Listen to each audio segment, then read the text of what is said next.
Look up at the night sky tonight. Step outside. Feel the freezing wind against your face. And stare into that endless black ocean. You feel a comforting sense of peace. A profound quiet. It is a beautiful lie. Perfectly engineered to keep you sleeping at night. We have been conditioned since childhood to view the cosmos as a pristine, untouched wilderness. A grand frontier waiting for humanity to build our glorious ships and claim our manifest destiny. But I want you to strip away that arrogance for a moment.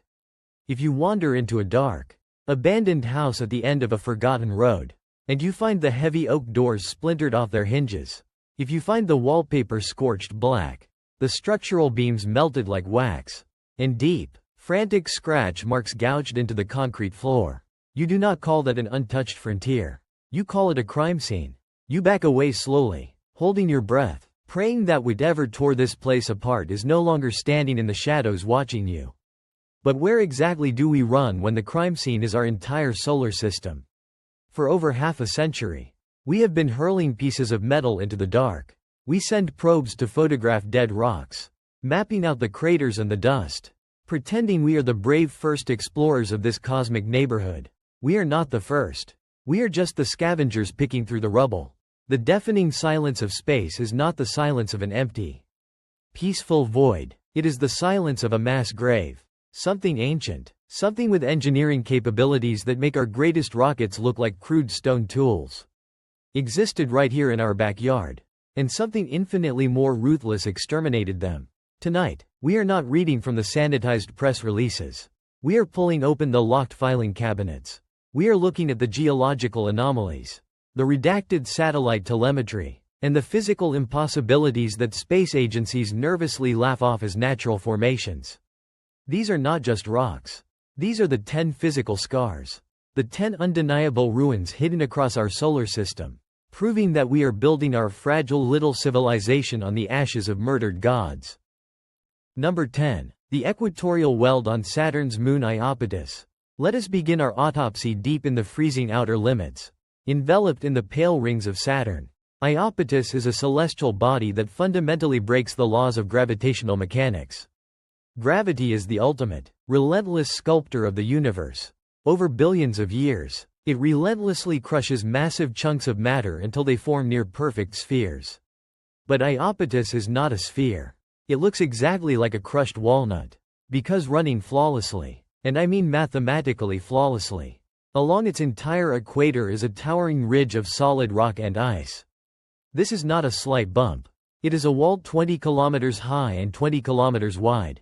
It wraps around the entire circumference of the moon like a brutal, raised surgical scar. Try to visualize standing at the base of a mountain range 3 times the height of Mount Everest, forming a perfect straight line that cuts a world exactly in half. The official narrative from the astronomical community is almost insulting in its simplicity. They will look you in the eye and say it is just the rapid cooling of debris from a collapsed ice ring. A neat, comfortable theory printed in glossy textbooks to stop you from asking questions. But when independent researchers look at the raw radar telemetry beamed back from the Cassini probe, the geometry becomes suffocatingly deliberate. Those researchers, the ones whose papers get quietly blacklisted from mainstream peer review, see something else entirely. They do not see a natural moon. They see a derelict, planetary-scale observation post, an artificial titanium shell cloaked in millions of years of accumulated cosmic dust. That ridge is not a geological mountain range. It is a planetary weld, the heavy industrial seam connecting 2 massive artificial hemispheres. Whoever constructed this colossal shell wanted a permanent, armored vantage point to observe the gas giant. Or perhaps they were using the massive magnetic field of Saturn to hide their energy signature from the inner solar system. They were waiting, they were watching, and then, whatever purged this sector of space finally found them. The equatorial ridge is now battered, fractured by millions of micrometeorites, dead and cold for eons. But the sheer, terrifying scale of the engineering remains. It sits there in the dark, silently mocking our pathetic little space stations. Number 9. The electromagnetic execution scar of Mars. Pull your attention back toward the sun, to the rusty red desert next door. Look at any topographical map of Mars. You do not need a degree in astrophysics to immediately notice the violent, gaping gash ripping right across its equator. This is Valles Marineris. It is a canyon system 4,000 kilometers long and plummeting 7 kilometers into the crust. NASA public relations departments love to hand out colorful brochures claiming this was caused by ancient water erosion or tectonic crustal shifts over millions of years. They desperately want you to believe it is just a slightly larger version of the Grand Canyon. But slow, trickling water does not melt bedrock into smooth, vitrified glass at the edges of a cliff. Sluggish tectonic plates do not vaporize billions of tons of planetary crust in a fraction of a second. Valles Marineris is not a canyon. It is a blast crater. A directional, high-yield energy scar. The physicist John Brandenburg realized the truth because he stopped looking at the rocks and started looking at the air. In the incredibly thin, freezing Martian atmosphere, the rovers detected a massive, inexplicable concentration of the isotope xenon-129. Let me make the horror of this discovery absolutely clear. Xenon-129 is not produced by volcanic eruptions. It is not produced by stray meteor strikes. It is the exact, undeniable chemical fingerprint of a thermonuclear detonation. When John Brandenburg stood up at conferences and published his findings, presenting the atmospheric data directly from our own machines, the scientific media machine quickly buried him under a coordinated avalanche of ridicule. They ruined his credibility to protect the paradigm. But the data cannot be erased. It is still right there, locked in the spectrometers. Mars did not die a slow, tragic natural death as its core cooled down. Mars was executed. Someone, or something, dropped a weapon of unimaginable destructive yield directly onto the planet. The flash boiled the oceans into steam in seconds, stripped away the protective atmosphere, and tore Valles Marineris into its flesh as a permanent, burning warning to anyone else who might dare to evolve. Mars is not a planet. It is an autopsy table. Number 8. The hollow coffin of Phobos. Let us linger in the planetary graveyard of Mars for just a moment longer. Orbiting above this irradiated wasteland are two tiny, lumpy moons named Phobos and Deimos. The textbooks confidently state they are simply stray asteroids captured by Martian gravity. But natural asteroids do not behave the way Phobos behaves. If you take a massive chunk of solid iron and rock and hit it with a projectile, it absorbs the impact with a dull thud. It does not vibrate and ring like a colossal church bell. Phobos has what orbital mechanics call a decaying orbit. It is slowly, inevitably spiraling inward, inching a few meters closer to the Martian surface every single year. When the European Space Agency sent probes to track its gravitational drag and calculate its density, the mathematical models broke down completely. The mass-to-volume ratio of Phobos is fundamentally impossible for a solid object. It is far too light. The calculations show it is less dense than solid rock by roughly 30%. The inescapable conclusion is that Phobos is largely hollow inside. A naturally forming asteroid cannot be hollow. Microgravity caverns of that scale would collapse under their own rotational stress over billions of years. A hollow celestial body of that exact size is a constructed object. Imagine the sheer, unadulterated panic of that final day. The sky of Mars is suddenly burning white hot. The atmosphere is rapidly turning into radioactive plasma. The inhabitants look up and realize the end of their world has arrived. Phobos was never a moon. It was a generational refugee ship. A massive orbital ark, hastily hollowed out from the inside to evacuate the elite. The scientists, the last hope of a doomed civilization. They sealed themselves inside the rocky shell to escape the nuclear firestorm. But they never made it out of orbit. Maybe the ancient engines failed. Maybe they were hit by an electromagnetic pulse from the attackers. Now, the engines are silent. Phobos is just a drifting, airtight tomb, filled with the mummified dust of a billion souls.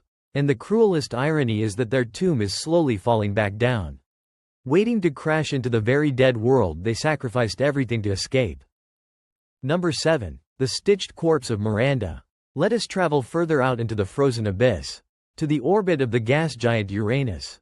The laws of celestial mechanics dictate a simple, unbreakable rule: if an object is massive enough, its own gravity will relentlessly crush its matter until it forms a neat, uniform sphere. Miranda is a horrifying exception to this universal law. Look closely at the high-resolution orbital photographs captured by the Voyager 2 probe. Its surface does not look like a naturally formed moon. It looks like a gruesome patchwork quilt of jagged ice, deep-grooved terrain, and chaotic tectonic fault lines stitched together in a frantic, sloppy panic. The most terrifying geological feature on this broken world is Verona Rupes. It is a sheer, vertical cliff face plunging 20 kilometers straight down into the abyss. If you were to step off that ledge, you would fall in absolute silence for 12 agonizing minutes before hitting the shattered floor below. Astronomers desperately cling to the sanitized theory that Miranda was shattered by a massive asteroid and naturally reassembled over millions of years. But kinetic physics does not work that way. A physical impact violent enough to shatter an entire moon would pulverize its crust into a permanent, rotating ring of microscopic dust. It would not neatly reassemble into a jagged, mismatched puzzle with towering cliffs intact. Miranda is not a survivor of a natural cosmic collision. It is a celestial Frankenstein. It is an orbital junkyard. It bears the unmistakable, violent signature of a planetary-scale weapon test. Someone, or some machine intelligence, deliberately fractured this world, perhaps testing gravity-tearing technology or harvesting its core, and left the broken, glued-together corpse floating in the dark as a permanent monument to their destructive power. Number 6. The crushed skull of the asteroid belt. When we look at the immense spatial gap between Mars and Jupiter, we see millions of tumbling, frozen rocks. We comfortably call it the asteroid belt, treating it like a natural boundary line, a cosmic fence made of primitive debris. But if you apply the Titius-Bode law, a mathematical formula that accurately predicts the physical spacing of planets in our solar system, it points a trembling, accusatory finger right at that empty gap. The cold, hard math screams that a massive rocky planet should be sitting exactly there. Ancient astronomical texts, esoteric traditions, and modern independent researchers all call this missing world Phaeton. Mainstream science will coldly tell you that the immense gravitational pull of Jupiter simply prevented these rocks from coalescing into a proper planet.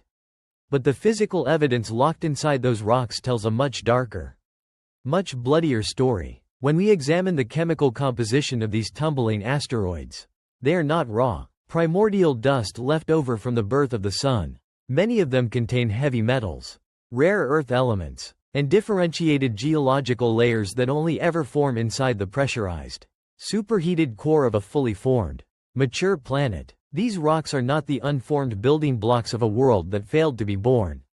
They are the shattered, bleeding remnants of a world that was violently executed. A thriving planet stood right there, in the habitable zone of the ancient solar system, and an external kinetic force, an impactor weapon of unimaginable mass, blew it into a billion pieces. Every single time a stray meteorite flashes and burns up in our night sky. We are not making a wish on a shooting star. We are catching the flying shrapnel, the crushed, radioactive bones of a murdered neighbor that died screaming in the vacuum of space. Number 5. The hibernating reactor of Ceres. Hidden deep within that very same orbital graveyard of the asteroid belt sits the dwarf planet Ceres. It is a dead, frozen sphere of rock plunging endlessly through the dark. Yet, when the Dawn spacecraft finally approached it, its optical sensors picked up something that made the seasoned engineers at Mission Control freeze in their chairs. Blinding, unnatural white lights were piercing straight through the heavy shadows of the Equator crater. They did not look like the diffuse reflections of ice. They looked exactly like the glowing headlights of a massive, subterranean city staring back at the camera. The space agencies immediately went into full damage control mode. They hastily published peer-reviewed papers claiming the bright spots were just highly reflective sodium carbonate deposits. Salt. They desperately want you to believe that in the pitch-black void of space, a random pile of salt happens to reflect sunlight with the exact optical signature and intensity of synthetic composite materials. But leaked spectral analysis from whistleblower scientists suggests a reality that fundamentally defies the natural order. The light inside the Equator crater does not just reflect ambient sunlight. It actively emits, beneath the frozen crust of Ceres. Massive automated geothermal reactors are still cycling. They are still pumping raw energy into a dead, forgotten grid. They are survival bunkers, or perhaps automated deep space mining facilities left behind by the vanished architects of this planetary graveyard. For billions of years, under miles of crushing ice, those resilient machines have been blindly following their final, desperate programming. They keep the lights on. They keep the engines humming, waiting patiently for their masters to return. But look around at the shattered rocks orbiting them. Nobody is ever coming back. Number 4. The sanitization protocol of the lunar spires. Let us bring our focus back to our closest neighbor, the moon hanging right above your house tonight. For decades, the public has been spoon-fed the narrative that humanity simply lost interest in lunar exploration. We supposedly ran out of budget. We accomplished the political goal and moved on. That is a comforting fairy tale. You do not conquer the ultimate high ground of the solar system and then just abandon it for half a century unless you find something there that terrifies you. When the Lunar Reconnaissance Orbiter began mapping the surface in high definition, independent data analysts noticed a disturbing pattern. Specific coordinate grids, particularly around the sinuous rills and the dark maria, were routinely blurred or digitally degraded before public release. But mistakes happen. Raw, unfiltered frames slip through the cracks. In those stolen images, rising out of the flat, gray lunar dust, are the spires. These are not jagged mountains cast by random asteroid impacts. They are towering, geometrically perfect obelisks, stretching over a mile into the black sky. Some appear highly reflective, casting razor-sharp, elongated shadows that defy the natural topography. If you look at the base of these structures, you do not see the random scattering of natural debris. You see the deliberate, excavated scars of heavy industrial strip mining. The Apollo missions did not stop because of budget cuts. They stopped because our astronauts walked over the ridge, looked down into those craters, and realized we were trespassing on an active, automated mining claim owned by a civilization we cannot even comprehend. We did not lose the drive to go back to the moon. We were firmly, and quietly, told to stay away. Number 3. The jamming wall beneath the European ice. Travel with me now to the crushing, freezing orbit of Jupiter. Europa is completely encased in a shell of solid ice tens of kilometers thick. Mainstream astrobiologists constantly beg for funding to drill through that ice, clinging to the naive hope of finding microscopic bacteria or alien jellyfish swimming in the dark subsurface ocean. But the telemetry beamed back by the Galileo probe tells a much more metallic, hostile story. As the probe swept over the icy crust, its magnetometers did not detect the chaotic, organic signatures of biological life. It hit a massive, organized wall of electromagnetic interference. The pulses radiating from the deep ocean floor were mathematically symmetrical. They were rhythmic. They were engineered. Imagine a subterranean infrastructure so impossibly vast that it requires planetary-scale bus bars just to distribute its thermal load across the ocean floor. Deep in the crushing black water, miles below the ice, massive mechanical contactors, the size of entire city blocks, are still snapping open and closed in the dark. They are violently regulating the power flow of a dormant, submerged defense grid. Those magnetic pulses are not the heartbeat of a cosmic whale. They are the alternating current of a failsafe circuit. A massive, automated trip switch waiting for a breach. Whatever built that underwater fortress did not want to be found. And it left behind an active, high-voltage security system that will instantly vaporize any crude little submarine we try to drop into its waters. Number 2. The twisted retrograde execution of Venus. Look at Venus, the brightest point of light in the evening sky. It is a literal vision of hell. The surface temperature sits at a constant, suffocating 475 degrees Celsius. The atmospheric pressure is heavy enough to crush a nuclear submarine like an empty soda can. And it is entirely shrouded in toxic clouds of sulfuric acid. But the most horrifying detail about Venus is not its temperature. It is its spine. Every other planet in this solar system rotates on its axis in the same counterclockwise direction. A natural leftover momentum from the birth of the Sun. Venus does not. Venus was physically broken. Its axis is flipped completely upside down, causing it to spin backward in a slow, agonizing crawl. Mainstream planetary scientists shrug and mumble vague theories about a random giant asteroid knocking it over billions of years ago. But you do not perfectly flip an entire planet upside down and alter its rotational mechanics without shattering it into a million pieces. Unless the force applied was intentional, calculated, and sustained. Venus was once a twin to Earth. It had blue oceans, a stable climate, and perhaps, a thriving atmosphere. It did not die of natural climate change, an external kinetic weapon, or a targeted gravitational anomaly. Seized the planet by its poles and deliberately wrenched it backward. The sudden, violent friction boiled the oceans into steam in a matter of days. It triggered a runaway greenhouse effect, trapping the heat and melting the surface. Venus was not a tragic accident. It was subjected to a perfect, surgical terra-deforming execution, a brutal lesson left in the sky for anyone else watching. Number 1. The locked genetic memory of the human species. The final and most terrifying ruin in the solar system is not buried under Martian dust or submerged in European oceans. It is sitting right there in your chair, breathing, blinking, and listening to my voice. It is the human genome. For decades, evolutionary biologists have struggled to explain the sudden, explosive leap in cognitive capacity that separated early Homo sapiens from every other primate on Earth. We have 23 pairs of chromosomes. Every other great ape has 24. The scientific consensus claims that 2 ancestral chromosomes simply fused together by a lucky, random mutation, a convenient, miraculous little accident that suddenly gave us the capacity to build supercomputers, split the atom, and stare up at the stars with profound, unexplainable anxiety. But when you look at the sheer scale of destruction across our solar system, the shattered asteroid belt, the executed corpse of Mars, the automated bunkers on Ceres, you have to ask yourself the ultimate question. Who did this? Who provoked a war so devastating that it burned half the solar system to ash? We always assume we are the peaceful explorers stepping out into a vast, empty frontier. But what if we are the descendants of the perpetrators? Or worse, the descendants of the refugees who caused the collapse? Earth is not our native cradle. It is an asylum, a quarantined prison block. That sudden chromosomal fusion was not a natural evolutionary step. It was a genetic lock, a deliberate modification engineered to wipe our collective memory, suppress our violent potential, and trap us on this isolated rock. The profound, terrifying silence you hear when you look up at the night sky is not empty space. It is a quarantine zone.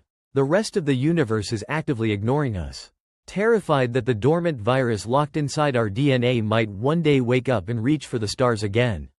Every radio signal we broadcast into the dark is just a prisoner rattling the bars of their cage, screaming for attention, completely unaware of the monstrous crimes that put them there in the first place. Do not let the comforting lies of modern science put you back to sleep. Tonight, I want you to step outside, look up at that beautiful, lying sky, and feel the cold weight of what we are actually surrounded by. If you want to keep pulling the blindfold off, hit that subscribe button to 10 Ken Kuaban. Leave a comment below and tell me, do you really believe we belong on this planet? Or are we just serving out our sentence?